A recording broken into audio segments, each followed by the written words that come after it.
All right, we've got live audio.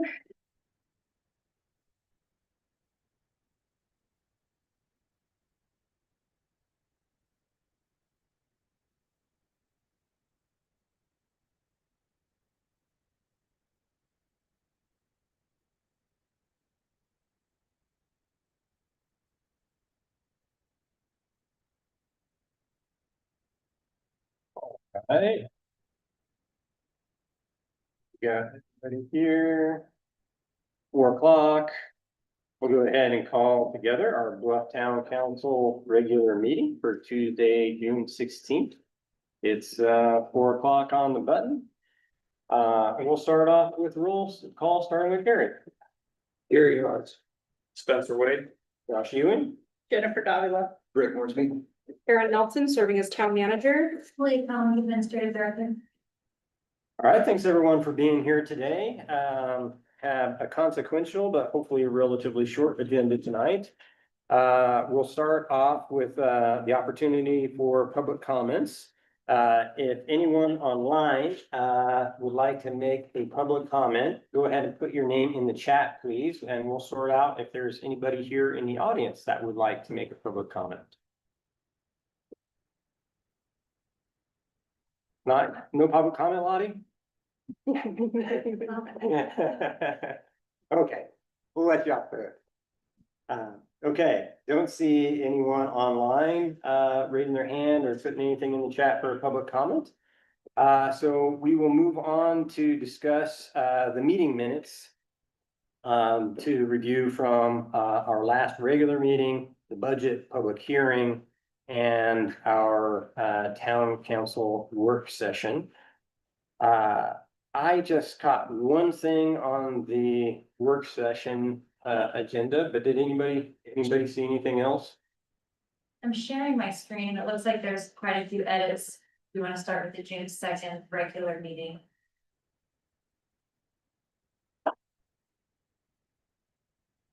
I was looking at the Word document, so I don't know that I would have seen anybody's. Let's see. You can read through them and then. Sorry, I just got a little edit happy with I love it. it being a tax specific one that potentially would have had long-term.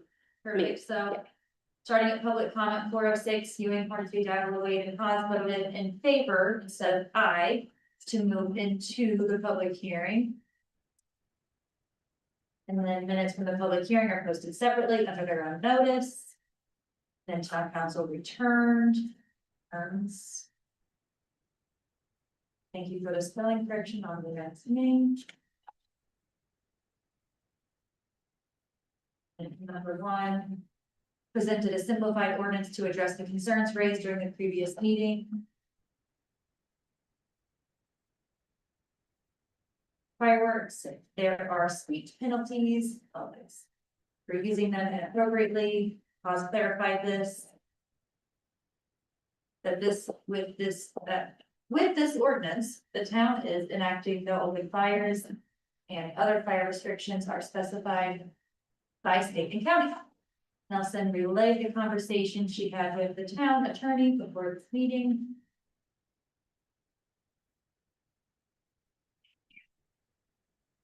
The attorney had also brought up state codes, side 8 to 11.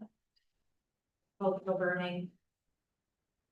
Going through Southwest here requested 10,000 in consideration to sell the property to the town of Bluff. The acquisition contains approximately half of the current burial sites. I think those were all in the Word document that I saw on there. So you probably just looked at the cleaned up version. Yeah, no, it still showed the. Oh, the red line. The red line, yeah, okay.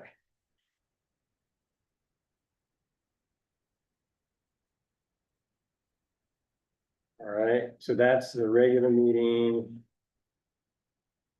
You switched over to. And then swapping over to the public hearing, it looks like Erin did some similar suggestions, which I so appreciate. Ewing is Ewing indicated he was not inclined to do so and asked the council to and as it is written, comments total approximately 25 pages, and the town is not legally required to share written comments. Public hearing, the council discuss the options for certain phrase about difficulty of navigating the website, the importance of this topic, fairness of reading comments out loud, which may exceed 3-minute time, making scheduled public comments. Request for the public comment link to be more readily available. And providing a physical copy in the town office.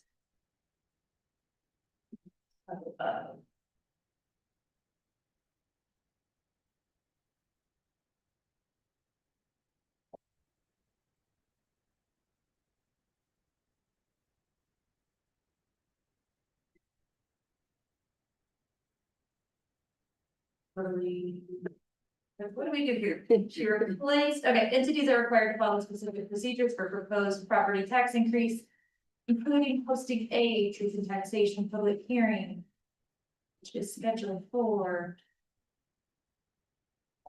93 patients. You're doing great, Malia. Sorry, Thanks. that was a whirlwind of a day. Reflect on this year's property tax bill mailed to property owners in late fall 2026.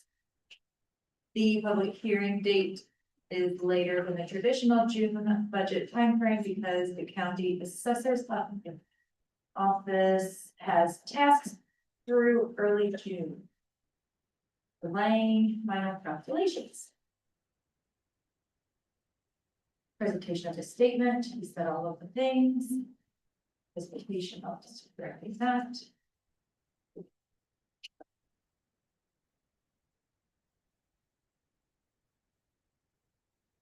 Do the presentation during the May 19th open house event, which was recorded. Added brick renovation project.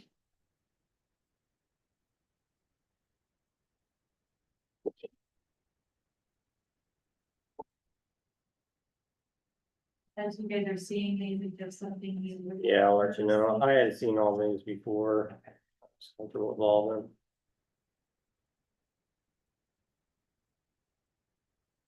Oh, thank you. Did not know. Susan is Liza's first name. Susan Elizabeth. I believe she's seated. Susan. Yeah. So one thing on, Kate's statement that was a little confusing. I can't remember what she said, but let's see. Where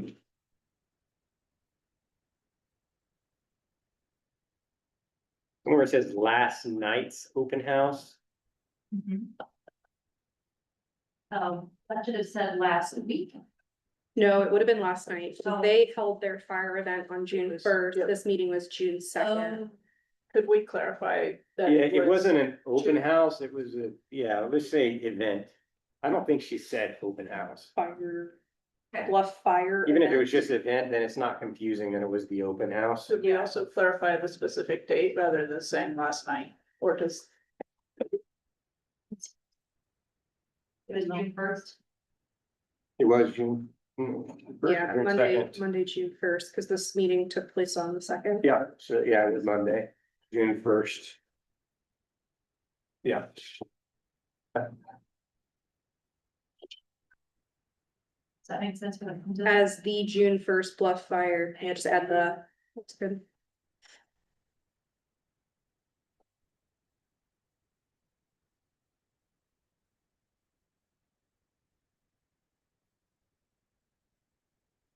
Okay, that's where.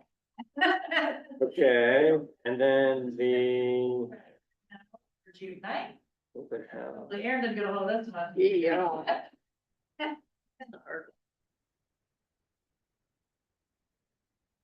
Yeah, I believe there's only 2.5 minutes for. Okay, so the thing that I saw on here Mhm. is, it says community promote, let's see. Which item is it under? Two, Okay.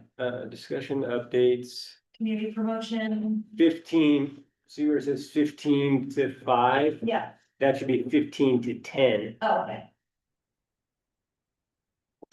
because we have 10 in the budget. Yes. Yep, For, and we just put that under community and business promotion in the budget. Perfect. That's the only thing I caught. Everybody comfortable to move forward with these minutes now that we've accepted all those changes? All in favor of approving these 3 sets of minutes, say aye. Aye. Any opposed? Okay, minutes are approved.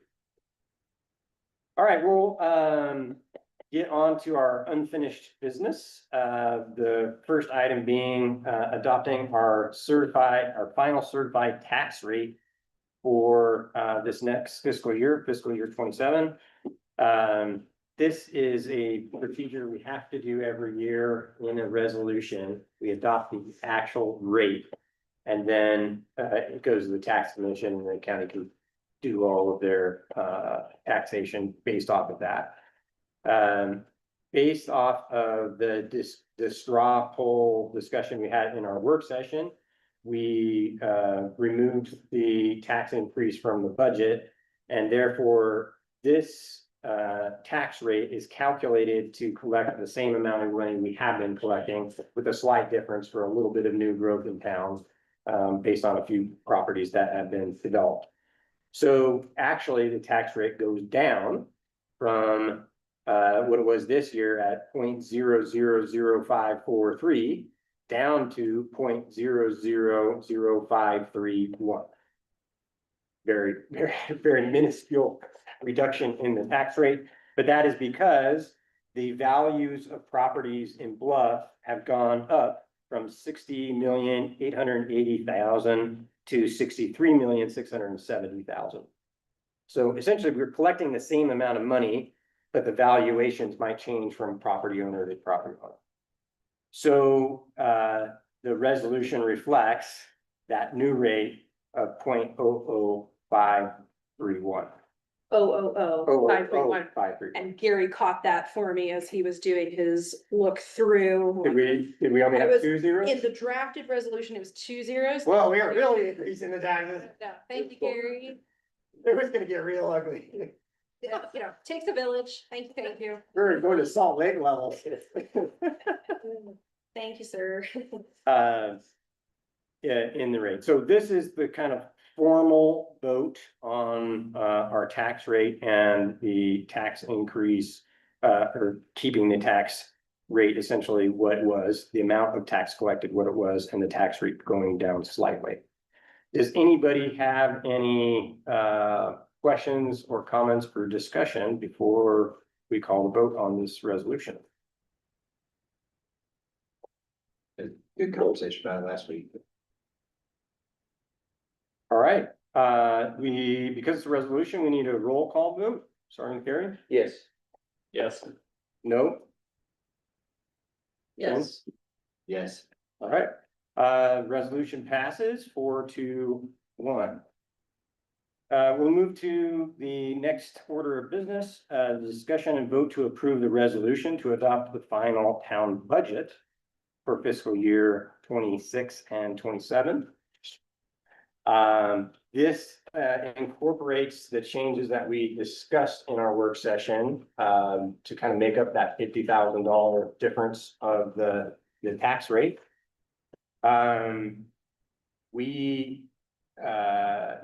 I think all those, I looked pretty carefully and made sure that those changes were accurately reflected. Was there any other changes that we need to call out? On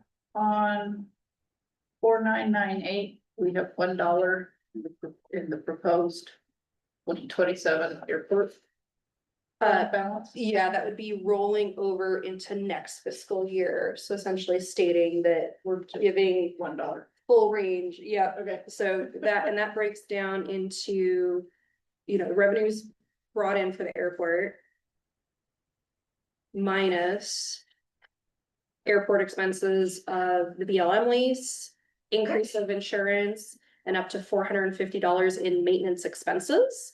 So there's $1 left that could roll over into next year. It's the way the It- math works. it's Making sure very, it's not a typo. no, it is correct. I appreciate it, and I will acknowledge, I have not fully touched base with Jim Hook. The $450 would be for like mowing or other equipment, minor equipment. If there were any kind of large purchases, all of that would come back to you all, because it would be coming out of the general fund and not, things that are affiliated with the airport. But that should cover like mowing if we have that maintenance position. The only thing I wanted to call out, as I mentioned, I think in the work session, we did get an increased quotation for insurance for this year. So I made some adjustments just to those line items. And then I did make all the changes you all talked about in the last meeting, as well as those statements regarding GL accounts regarding the roads fund. And I did double check with Michael before I came in today that he's comfortable with that, so. Would you mind scrolling down to the, I guess we call it public safety, the emergency services section of the budget? Oh, and I could call that out too. There was just a slight formatting change, so I'll get to that after your public safety. Yeah, just pointing out here that kind of the way we're budgeting for this, there's the EMS supplies, and that's an exact number of 6,212. And that's the money that was raised in the fundraiser that we're carrying over. Yeah, so the Got it. amount remaining, so they've spent roughly $1,200 this year, so the rest is rolling over into fiscal year 2027, $5,012. Yeah, and so that is EMS supplies. Mhm. We have this emergency support supplies, and support supplies and equipment line item that can go to support fire, EMS, wildland, that sort of thing. That's basically the town contribution line item. So that's where the 4206 is like where those contributions came in, and 4207 is the town's contribution going forward. Correct. And then if you don't mind going down to, let's see, I guess it's, oh no, business promotion, yeah, for AAO. We made that one account, business and community promotion expenses, rather than calling out Bob specifically.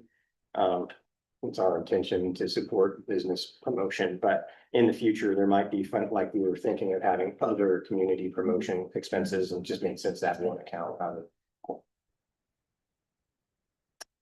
Those are the only things I can think of. Anything else? Yeah, and just moving, so under miscellaneous, I was hoping it would say something like community promotion or something like that. Where we're now seeing like the mosquito noxious weed, it just is moving it out of the administrative bucket and into kind of its own thing, so we can kind of track those things like dark sky. If we ever do like AmeriCorps stuff where it's impacting the community, and then as Josh said, community promotion, so. Just in a slightly different spot, but with the same numbers that you all talked about.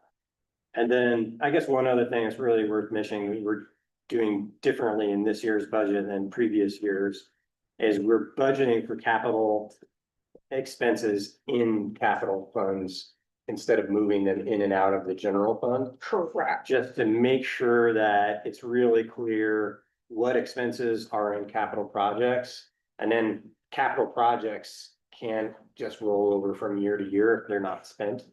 Correct. So that's a little bit of doing things a little bit differently, but just really carefully following those capital projects expenses and keeping them out of the operating budget of the main operating budget of the town. Correct. So that work session that you all talked about so we can see in our amended budget for this fiscal year ending at the end of June, we just have a whole collection amount. And then this is gonna break into what you all talked about in terms of each of those areas. This, can always be amended. We're not saying that we're spending all of this, but this is how we're tracking the amount allocated to each of those projects that you had on your list. And then under these non-operating expenses, capital project fund, these are the expenses that we're foreseeing potentially taking in 2027. Any questions or discussion on the budget? right, again, we need a roll call vote, so we'll start over here again. Gary? Yes. Yes. Yes. Yes. Yes. Okay, 5 votes. We have adopted a fiscal 27 budget. The next is to talk about the purchase of the 1.84 acres of land up on the cemetery that we've previously discussed. And a little bit of apologies for the change in the documentation that was in your packet. We had initially hoped that we would get back the formal contract and deeds language and so forth from the attorney. We didn't get that in time. And so what we're essentially proposing with these resolutions is, since this is a fairly straightforward real estate transaction, is that you all would vote, or we all would vote on a resolution basically authorizing me to execute the final agreement as long as nothing crazy comes up. So in a normal situation, we would have the contract, as an exhibit A or something in the resolution. But in this case, since it's not done, we're proposing that essentially via resolution, the council's given me the authority to go ahead and sign that, assuming there's, nothing major that comes up. We don't have to do it this way. If people would feel more comfortable with us scheduling a special meeting, we could actually have the actual documents in front. We figured, since it's a fairly straightforward thing, authorize me to sign it and we can get done to have to have a special meeting. We are trying to get this done before the end of the fiscal year so we can count it as a match against our state cemetery grant. So we are a little bit up against the gun to try to get it done before the year, expend those funds before the end of the fiscal year. Would you add, did I get that? Yeah, Right. that is correct. We do have other matching that we have been tracking, that former Mayor Van Leppinen had put in and was tracking as well. So we could get to that match, or very close to, but this is a nice, clean, easy way to do it on top of the other submissions that we'll have. I think more importantly, in talking to the Southwest Heritage Foundation, their executive director had conveyed to me that, they looked at the survey, they felt comfortable with all of that. They, in 2 separate meetings, had, said, yes, we want to move through with this. They were comfortable, clearly they had asked for that $10,000 in consideration. And they're, we just want to make sure that, that's the amount that we're moving forward with. And I talked to the executive director, Bill Davis, this morning as well, and everything was still on track. He understood, the implications if you all voted on this tonight. And if you didn't, how that might shake out in terms of timeline. But it sounds like they're all in the same thing. I am working with legal counsel to make sure that we have all the documents for regard to them. Specifically, Chris is recommending like a warrant deed and things like that. Just to make sure we're fully covered, but that's why that's taking a little bit longer. I was clearly I was the one who really wanted to make sure we had that today, but happy to relay anything back to legal counsel or, post if needed. Any concerns with this approach? I'm fine with it. All right, well, again, since it's a resolution, roll call vote, starting with Gary? Yes. Yes. Yes. Yes. Yes. Okay, 5-0 passage of that resolution. The next order of business is, kind of follows from that, but it's basically a lot line adjustment. Kind of like we did over Jim Sayers' property, but basically taking property out of the Southwest Heritage Foundation property and into the town, so we're adjusting the lot line. Very much of what they call a simple lot line adjustment, according to our, what we call that, subdivision ordinance, yeah, subdivision ordinance. So the resolution is basically just making that lot line adjustment, so then it can be, filed and recorded with the county. So that new parcel and retaining the rest. So, hopefully fairly straightforward there, same sort of deal. Authorizing that lot line adjustment. Any concerns about that? All right, starting over here. Yes. Yes. Yes. Yes. Yes. Okay, we voted to approve the resolution for the lot line adjustment. on the cemetery parcel. Aaron, how about I toss it to you about our opening of these positions? Yeah, so with the budget you just passed, thank you. I would like to get out two separate items for the public so we can start getting applications. The first is for the minute/note taker W-2 employee position. In addition to that note-taking role that is going to alleviate a lot of stretched bandwidth for Malia and I, we're also, based on your discussion, incorporating ADA compliance into that role. So I have a job description here. I can throw it in the agenda packet, but mostly this is more of like an FYI. Administratively, we're trying to hire for this position. We bring it to you all to, do the final approvals. This will look a lot like our previous hiring, wherein a small section, probably myself, maybe Josh or another council member, Jen, maybe, does the interview process, whittles down applicants, hopefully many applicants, dozens, and then brings it to council for, final approval. You'll see that I have an hourly wage, $18 to $24 in there. And then, essentially just helping with all the note taking. The biggest thing that I wanted to make sure you all are aware of, since this is a very part-time position, I am recommending that we open it up for hybrid or remote work based on the applicants, that they might not need to physically be here in person during the meetings.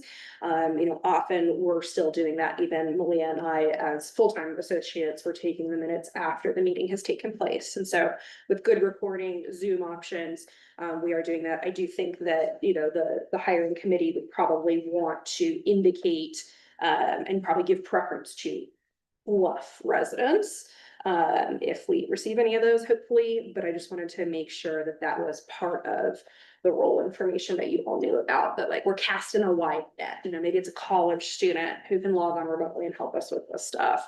And so just giving a little bit more flexibility. Clearly even I have meetings I cannot attend with my other work schedule. Any questions about that? Yeah, and we were gonna ask if there was someone on the council that would volunteer to kind of be on a hiring committee and help with the interviews.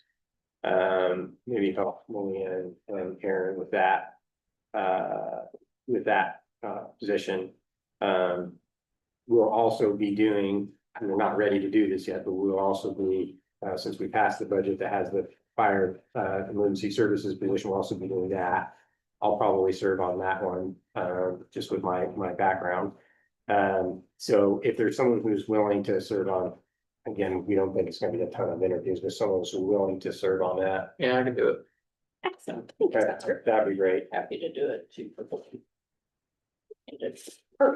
Maybe we could just, if one of us is busy or. Exactly, Or it's whatever. nice to have two to call on. Yeah, Yeah, I mean, if we do get multiple applicants, we'll want the same person to be part of the interview, so you can see it, across the candidates, but. You guys know I like to stack them, though. I try to get them all on the same day if I can, so. And with my kind of in and out the next couple of weeks, I will get with you both about like availability when we're getting applications and stuff. All right, so that's the first one. The second one would be a request for qualifications / request for proposals for the general maintenance services position. Again, I will share this document with you just so you can kind of have an eye on. This one's going to look a little different from some of the other requests for proposals because I have drafted out specific forms that like the individual's just going to have to completely fill out. I feel like for a lot of professional services, those are things they have in their portfolio already that like if they're looking for this type of work, they're just like, oh, here's my application. But for this role, it's not, we potentially might have applicants who are not as familiar with like sending in a bid packet. So what I've done is I've created a total of 5 forms that'll help us ensure that, we understand what they're proposing. It also includes, so what I'm assuming is that we will pay like an hourly rate.